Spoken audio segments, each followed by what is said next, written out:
दोस्तों, अगर चांद पर लोग होते और अपना चंद्रयान बोल पाता तो इस समय शायद यही गाना गा रहा होता।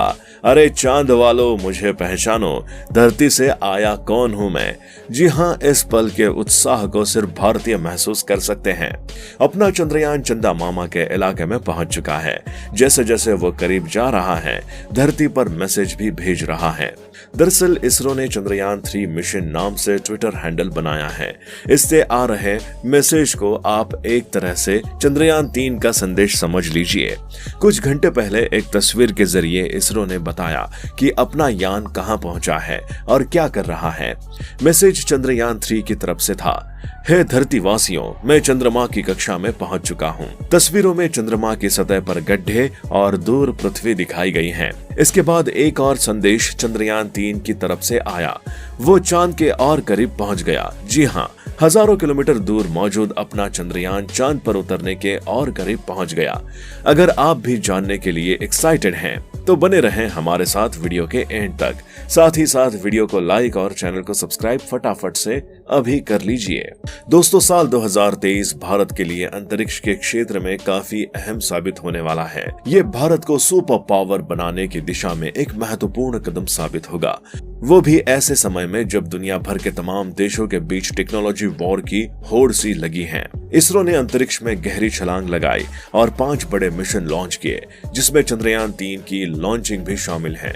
तो वहीं इस साल इसरो कई बड़े करिश्मे कर सकता है। भारत के अंतरिक्ष कार्यक्रम की शुरुआत केरल की एक छोटी सी जगह थुम्बा से हुई थी।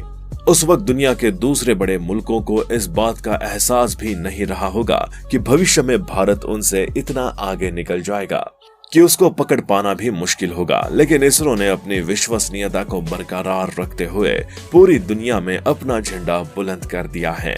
आलम यह है कि आज भारत अंतरिक्ष में महारत रखने वाले देश अमेरिका, रूस आदि के उपग्रहों का सफलतापूर्वक प्रक्षेपित कर रहा है।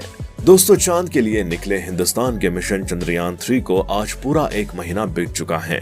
चंद्रयान 3 लगातार और सफलतापूर्वक अपने गंतव्य की ओर बढ़ रहा है। आज से करीब 9 दिन बाद चंद्रयान 3 चांद की सतह पर लैंड करेगा। लेकिन आज का दिन चंद्रयान 3 के लिए बेहद अहम होगा। बता दें कि 14 जुलाई को चंद्रयान 3 आंध्र प्रदेश के श्रीहरिकोटा में सतीश धवन अंतरिक्ष केंद्र से चंद्रमा के लिए निकला था। तब से लेकर अब तक चंद्रयान 3 ने कई मुश्किलों से गुजरते हुए बड़े और अहम पड़ाव को पार किया है। 15 अगस्त को एक बार फिर चंद्रयान 3 की ऑर्बिट को घटाएगा। चंद्रयान 3 अंतरिक्ष यान को चंद्र की सतह के करीब लाने के लिए यह प्रक्रिया सोमवार सुबह 11:30 बजे से दोपहर 12:30 बजे के बीच की जाएगी। इस तरह चंद्रयान 3 आज चांद के चौथे ऑर्बिट में प्रवेश करेगा। इसरो के सूत्रों के अनुसार अंतरिक्ष यान को 100 किलोमीटर की कक्षा तक पहुंचाने के लिए एक और प्रक्रिया को अंजाम दिया जाएगा, जिसके बाद लैंडर और रोवर से युक्त लैंडिंग मॉड्यूल आगे की प्रक्रिया के तहत प्रपुल्शन मॉड्यूल से अलग हो जाएगा। इसके बाद लैंडर के डिबूस्ट से गुजरने और 23 अगस्त को चंद्रमा के दक्षिणी ध्रुव क्षेत्र पर सॉफ्ट लैंडिंग करने की उम्मीद है। अगर इंजन फेल हो तब भी सॉफ्ट लैंडिंग पक्की। जी हाँ, ऐसा हम यूं ही नहीं बोल रहे। इस बार इसरो के वैज्ञानिकों ने कुछ ऐसी ही पुख्ता तैयारी कर रखी है। इसरो के प्रमुख एस सोमनाथ ने हाल ही में कहा है कि चंद्रयान 3 का लैंडर विक्रम चंद्रमा की सतह पर सॉफ्ट लैंडिंग करेगा। भले ही सभी सेंसर और 2 इंजन काम करने में फेल हो जाएं, फिर भी सॉफ्ट लैंडिंग सुनिश्चित की जाएगी। इसरो टीम के सामने सबसे बड़ी चुनौती क्षैतिज विक्रम को चंद्रमा की सतह पर लंबवत रूप से उतारना है। एक बार जब लैंडर अलग हो जाएगा तो ये क्षैतिज रूप से चलेगा। इसरो चीफ ने ये भी कहा है कि चंद्रयान 3 अच्छी हालत में है और सबसे महत्वपूर्ण चरण कक्षा निर्धारण प्रक्रिया होगी, जब अंतरिक्ष यान 100 किलोमीटर की वृत्ताकार कक्षा से चंद्रमा के करीब जाना शुरू करेगा। सोमनाथ ने कहा है कि लैंडर विक्रम को इस तरह से बनाया गया है कि ये विफलताओं को संभालने में सक्षम होगा।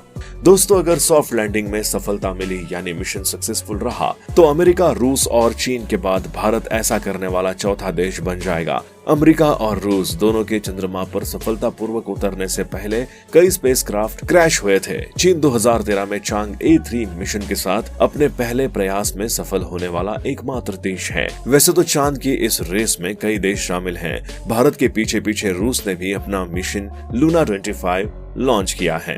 भारत और रूस दोनों के मिशन का मकसद चंद्रमा के दक्षिणी ध्रुव पर लैंड करना है। चांद के दक्षिणी ध्रुव वाले इस रेस में ये दो देश ही नहीं बल्कि पूरी दुनिया इस रेस में हिस्सा लेने की तैयारी कर रही है, लेकिन हिंदुस्तान इस रेस में सबसे आगे नजर आ रहा है। लेकिन एक बात जो सबको हैरान कर रही है वो है कि चंद्रयान 3 लॉन्च के करीब महीने भर बाद 11 अगस्त को रूस ने अपना मून मिशन लूना 25 लॉन्च किया। चंद्रयान 3 को चांद की यात्रा पूरी करने में 40 दिन लगेंगे, वहीं रूस का लूना 25 सिर्फ 10 दिनों में चांद तक का सफर तय कर पाएगा। ऐसा क्यों? बहुत से लोगों के मन में ये सवाल है। जवाब ये है कि लूना 25 को एक हाई पावर रॉकेट आगे बढ़ाता है, वही चंद्रयान 3 को आगे बढ़ने के लिए चांद और धरती के गुरुत्वाकर्षण बल का प्रयोग करता है। भारत और रूस दोनों के मिशन का मकसद चंद्रमा के दक्षिण ध्रुव पर लैंड करना है। चांद की रेस में लूना 25 खरगोश की रफ्तार से बढ़ रहा है। भले ही दोनों मून मिशन का लक्ष्य काफी हद तक एक जैसा हो, मगर लूना 25 और चंद्रयान 3 में काफी अंतर है।